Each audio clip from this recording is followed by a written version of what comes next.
I was talking to someone recently, and they were talking about how they had worked at this job. It took them a long time to get the job in the first place. They had to jump through a lot of hoops. With that being said, they got the job. They really enjoyed it. They felt good about it. Got along with their peers, and for the most part. You always have these one-offs, where it's just one person or one or two. But anyway, for the most part, got along with everybody. And part of their strategy as far as keeping the job, because they saw themselves as being there for, I guess, until retirement. Part of their strategy was to do more and basically have a lot of hands and a lot of pots. That way they would not be seen as expendable. You know what I mean? Learn a lot about a lot of different positions and be helpful in all and have the knowledge of all so that they were not easily replaceable. And that went fine for a while. They did get a promotion, of course, with that, a monetary bump. But slowly but surely, those plans, they started to unravel. As the climate started to change economically, people buying less and not going out as often. And in addition to that, there were some rumblings going on behind the scenes and somebody pretty much looking over their shoulder and not appreciating all that this person had to offer in the position. I want to say there was a little jealousy thrown in there as well. And being that things were getting tight in the company, people started to look out for themselves and throwing other people underneath the bus. So needless to say, a lot of the people were laid off, including this particular person. They had a plan so that this would not happen to them, and then for it to happen anyway, it was deflating. And I've heard this before. I work with someone and she just got the position and she's great at it. She does a lot. When I was speaking to her, we were having a little tete-a-tete one day and she said, yeah, I really want to learn all these different things. That way, if I do more, then I'll be invaluable to the company and they won't be so quick to replace me. And so I'm listening to this and I'm like, you know what? That makes sense. To learn a lot and be somewhat indispensable, or at least put yourself in a position where it would be hard for you to be replaced. But we do know that at the end of the day, a lot of things happen and things are shifting. There's been a shift in the atmosphere where back in the day, you could stay at a company for 50, 60 years and you retire, get your little watch and your little pen and some change for your pocket, as you leave out the door. But things are not really built that way anymore. Those same jobs, as far as finding stability, have been scarce and far and few in between. The plan not so long ago was to go to college, therefore you can get a good job, which means good money, good benefits, and yada yada yada. Set yourself up for a quote unquote good life. But again, that trajectory is not so much a straight line anymore, and a lot of people are finding out the hard way that just because you have a degree, just because you have given so many and invested so many dollars into higher education, does not mean that you are going to get a higher paycheck, let alone a good job that you actually enjoy or that you can really hold on to long term.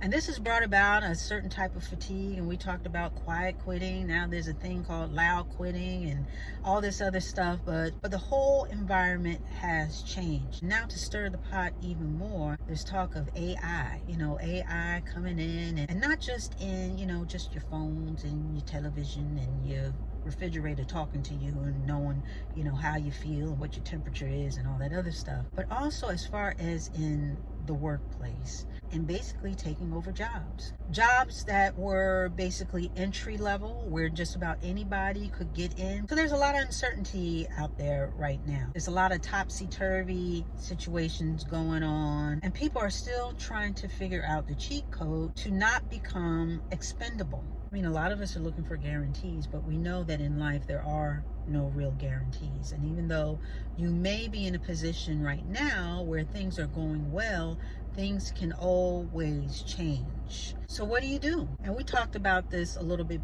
before when we were talking about a hard reset. When you have plans in life and they don't quite go the way that you want them to go, and how you would have to pivot and reset. It's always good to have a plan B, and we talk about not having all of our eggs in one basket, even though things may be going well. With that being said, there is a true fear out there of the unknown and being seen as expendable, as if you're not important, as if what you contribute does not really count in the whole scheme of things, not only with jobs but also with relationships. Trying to be the perfect wife or husband, always being there and going above and beyond. That way, they won't see me as replaceable. They're not going to be able to find love like this no place else. A lot of times we get lost in that role of being so, or trying to be so perfect, that we lose sight of what our real purpose is, losing ourselves in the interim. And you lose your identity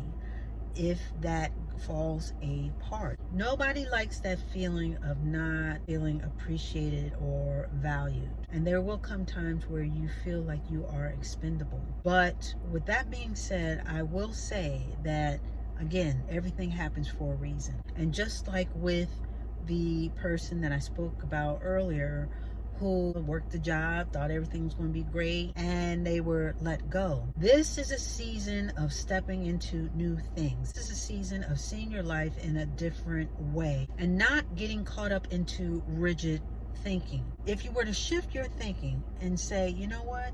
This didn't work out, but maybe because God has more for me. God has different for me. God wants me to be in a different place at this time, that I'm not expendable, but I am transferable. So it's not a thing of canceling you out or that you don't have value, but it's about packing up your value and putting it in another place. It's about knowing your worth, and that no matter what, you're going to be okay. That's a common theme over here. Whatever happens, no matter what, you're going to be okay. Knowing your value and packing up your value. You can transfer your talents to another place. Transfer that vision that you have for your life. You may have to modify it a little bit and then reapply the edited plans in order to move forward and farther along in your life. Things happen for a reason. And just like with, public transportation, you get on a bus or a train and the bus only goes so far, so you get a pass, a little transfer, so that you can get off that one bus and then you get on the next bus to take you all the way to where you're supposed to be. That's exactly what life is. Certain things are only going to get you so far. That one job that you thought you would be in forever, it was supposed to take you to a certain destination. You're only supposed to be there for a certain duration. Now it's time to get that pass or that transfer so that you can get off of that one bus and get on that next vehicle that is going to take you closer to your goals. And it may take a couple of transfers. Some of us with some lofty goals or somewhat ambitious plans, you may need 2 or 3 transfers. But that's okay, because no matter what, you are going to be okay. It is about your mind and how you set your mind not only towards your goals, but also when adversity comes, and how you translate it. Those who translate it as the end of the end, that's how you're going to wear it. That's how it's going to feel to you. But if you can flip your mind into thinking, you know what?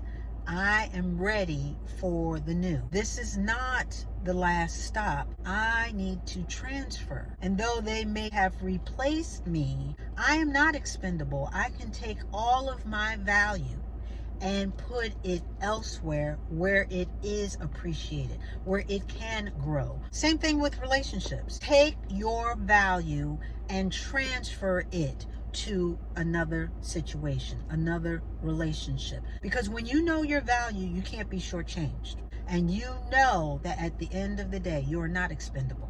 You have to know that for yourself. So I just wanted to come in here really quickly because, again, I know things are changing and they're changing very quickly. But again, you need to know for yourself. You are not expendable. You are transferable. And now is the time to get in your mind the blueprint for your trajectory in life. Things happen and the ground might get a little shaky as far as your path to whatever goal you are trying to achieve, but you need to be sure-footed. that no matter what, whether, whatever's going on around you, whatever someone has said, whatever you think you may have lost out on, that's okay. You have intrinsic value. So it's time to take that value, reevaluate your situation, flip your thinking, and transfer your value where it can be both appreciated and appreciate. Don't see change as the wall, but it may be a sign that it is time for you to take your value and invest it someplace else. And with that, we are going to put a button on it.